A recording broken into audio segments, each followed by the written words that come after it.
For fans of a handful of Major League Baseball teams, though, cable and satellite are the only options to catch the game. The Baltimore Orioles, Colorado Rockies, Los Angeles Dodgers, Pittsburgh Pirates, Seattle Mariners, and my own Washington Nationals all make streaming their games difficult for local supporters.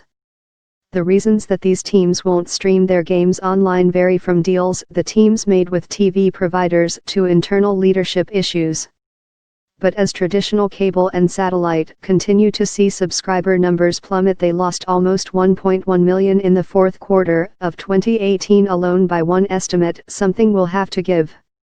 For 24 of MLB's 30 franchises, you don't have to sign up for a cable or satellite bundle because at least one of the following TV streaming services carries the regional sports network created to broadcast their games: AT&T's, DirecTV Now, Dish Networks, Dish, Sling TV, the sports-centric Fubo TV, Google's, Goog, GOOGL, YouTube TV, Hulu with Live TV, and Sony's PlayStation Vue.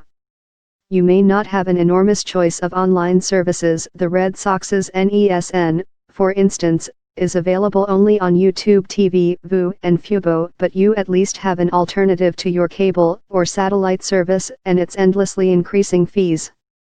The choice is narrowest with the Toronto Blue Jays, whose Sportsnet service allows direct sign UPS, and the Houston Astros, newly available on Fubo TV alone. For fans of those non-streaming teams, their video carriage arrangements amount to get cable or satellite or get out. Signing up for baseball's own won't help, either, thanks to regional blackouts the service imposes on live broadcasts of the home team, even for road games. These blackout boundaries can exceed the size of small Central American countries. Des Moines viewers, for instance, can't watch the Chicago Cubs and White Sox, the Milwaukee Brewers, the Minnesota Twins, or the St. Louis Cardinals. With the Orioles and the Nats, the likeliest explanation is the ownership structure of the Mid-Atlantic sports network they share. The Orioles have majority control of Mason, but that team's management has been stuck in limbo due to owner Peter Angelo's failing health. Mason spokesman David Lee emailed that he had no update on the network's distribution plans. The Dodgers, meanwhile, may have priced their sports network out of the market when they got Time Warner Cable, today part of Spectrum, CHTR, to pay $8.3 billion for 25 years of distribution rights to their Sportsnet. LA Spectrum needs to make that up by charging other TV providers a premium to carry that network, but 6 years later, other cable and satellite operators continue to balk at Spectrum's demands. You also can't blame Dodger fans for resorting to such technical countermeasures as virtual private network services to evade regional blackouts.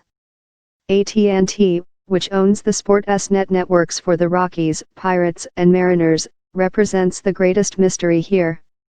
You can watch those networks on AT&T's DirecTV satellite service, but not its DirecTV Now online service, which also lost out on the company's one nod towards cord cutting when the Astros Sportsnet Southwest network inked its Fubo deal. "I have no idea about AT&T's strategy here," shrugged Michael Nathanson, an analyst with MoffettNathanson, in an email. Anne-Marie Dameron, a spokeswoman for the AT&T Warner Media subsidiary that runs those networks, declined to comment.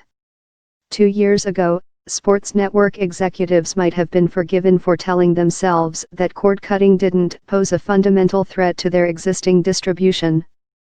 But today, the evidence is overwhelming, and the rush to the exits is accelerating.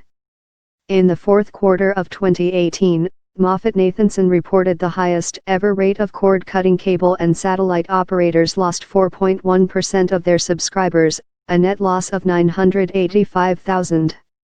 The Kagan subsidiary of S&P Global Intelligence, SPGI, the source of the 1.1 million lost subscriptions estimate cited earlier, estimated that traditional pay TV providers lost a full 4 million subscribers over 2018, up from 3.6 million subscriptions gone in 2017 and 1.8 million in 2016.